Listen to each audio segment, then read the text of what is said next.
when we deal with the issue of enslavement, it's very important to start with this fact.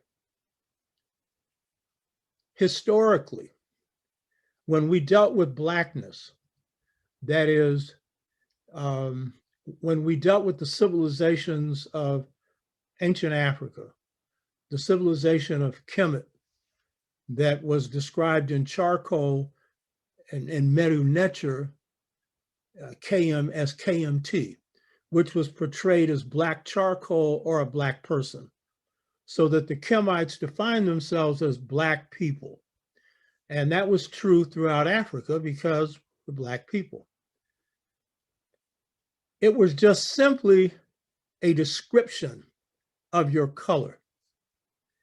But under colonialism and enslavement, Blackness takes on a new meaning. Blackness is now defined in relationship to whites, because now whites have control after 100 years of war, particularly culminating in the end of the 19th century, where Africans resisted colonialism and had resisted it much longer than that, and leading to colonization, or where outsiders can come in and take over your land and your country. And then through the enslavement system, the slave trade. And so what happens when the African is brought under colonialism and slavery, the African is put into a new world. It isn't just a new world in the Western Hemisphere, the United States or the Caribbean or South America, or even Europe to an extent. It's a world of the mind. And so we are taken into a new mindset. And in this new mindset, Black takes on a different meaning. Black is defined according to whiteness. And Black is defined according to whiteness because now racism is being used as a denominator for defining who you are. So whereas before, the Kemites would say that they are people who are Black, or the Greeks would say, for they are like the Colchians, they have black skin and woolly hair, and that's a description of who they are. And then they have to say, well, but that isn't the only thing that's important about them, because there were a lot of Black civilizations at that time. So they have to go on and make other distinctions to define who they were. They are Kemites, what the world came to call Egyptians. But under the regime of colonialism and slavery, Blackness becomes savage and uncivilized. Blackness, because whites now have control of your lives and of your land, they can now go back into your past and distort your past and give you a false narrative or a false story or a false image. And so the greatest classical civilization in the ancient world, ancient Kemet, no civilization greater than that, historians generally agree, is now written out of Black history. In fact, Blacks are written out of history, period, reduced to the level in their minds of savagery. And so instead of Kemet being the land of the Blacks, according to Hegel, who is one of the most prominent European philosophers and historians, he says it's a part of the spirit of Asia.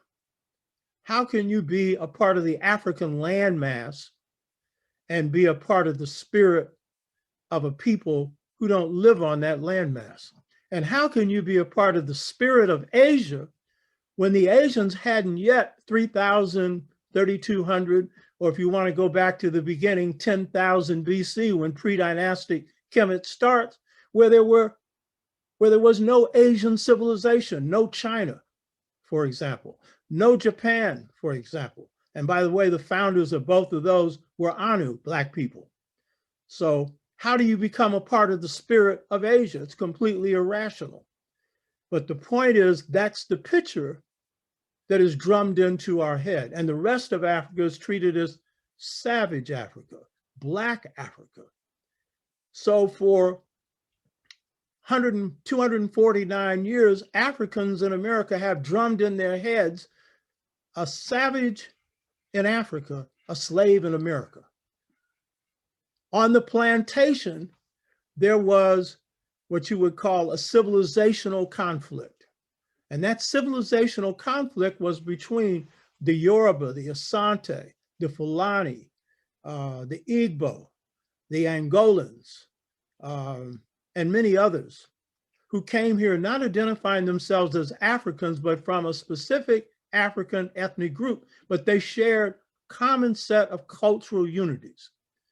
And so as they underwent enslavement, they had to come in conflict with this false image and false perception of themselves.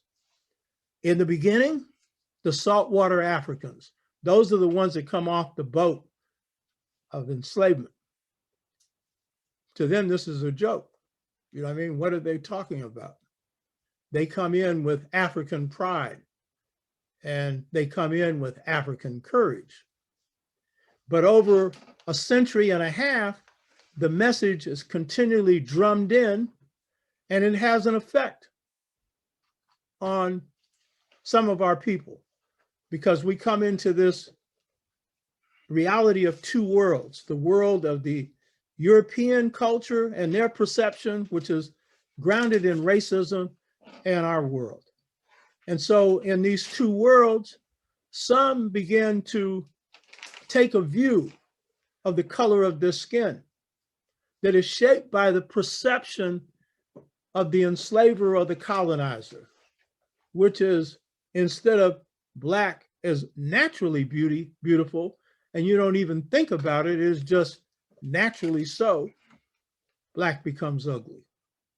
Instead of your hair, woolly and sometimes straight, but usually woolly, it becomes kinky. Your nose becomes too big. Your lips are too big. And so this is defined as ugly. So some Blacks take on this mentality. And it's a mentality that is a ghost of slavery that we still have to live with, the ghost of the color complex. And even though the awakening in the 60s overturned that in the minds of some of our people, it still resides in our consciousness, and not just here, but in the Caribbean and in South America as well, or wherever Africans are. And we know people of color suffer this same thing. The darker they are in any historical or cultural context, the more put down they are. The Filipino who's dark skinned is put down. The Mexican who is dark skinned, who's made up of both Indian, Spanish, and African, is put down.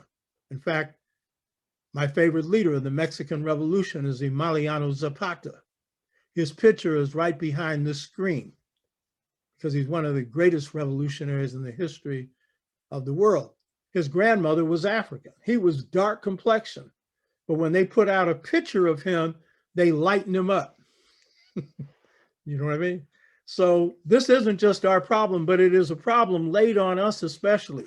So this is part of the ghost of slavery that this awakening process has to deal with. Because as one of our great scholars said, the only integration Black people need is between light-skinned Blacks and dark-skinned Blacks, and I would say between light-minded Blacks and dark-minded Blacks. And I don't care what your shade is, if your mind ain't Black, you're in trouble.